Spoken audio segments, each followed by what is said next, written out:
In May 2026, the American president arrives in Beijing for a two-day summit that will determine the direction of the coming decade.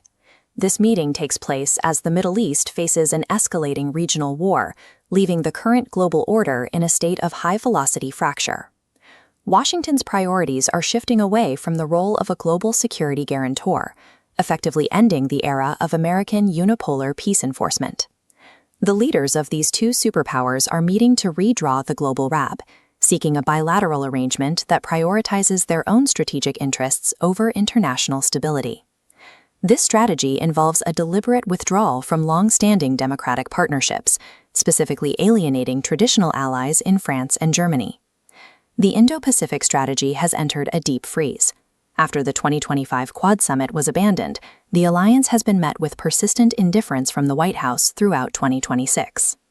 Diplomacy is becoming strictly relationship-based.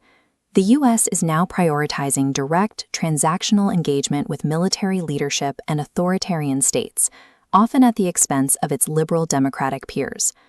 This retreat creates a security vacuum, forcing nations that once relied on American protection to begin navigating this new transactional world alone. Inside the Great Hall of the People, the U.S. administration is searching for a domestic victory to resolve the crisis in Iran.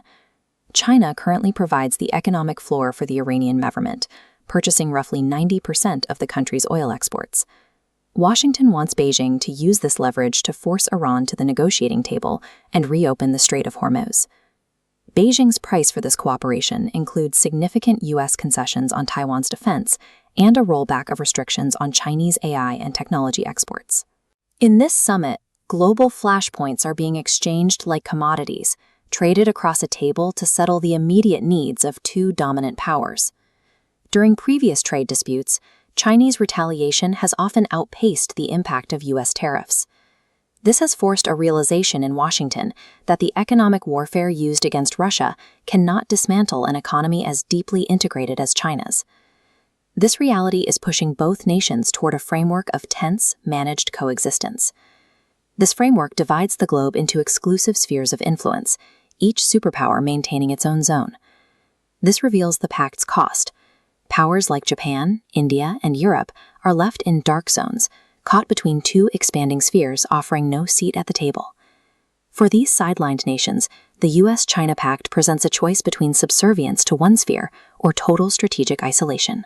India is finding that relying on the personal rapport of past diplomatic cycles is no longer a viable strategy for regional security.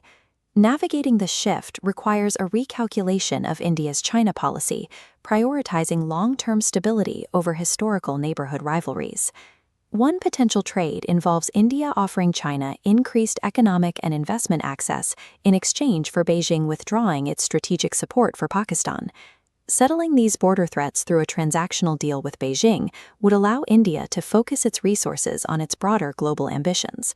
Survival in a bipolar world requires strategic indispensability, the development of assets that neither superpower can afford to lose. This demands domestic economic reforms that focus on creating high-value AI and tech products that the global market relies on exclusively. By leveraging this economic value, India could unite with France, Germany, Japan, and Australia to form a new coalition, creating a third bloc capable of resisting the U.S.-China duopoly. The May 2026 summit serves as the catalyst for this shift, providing the pressure necessary for middle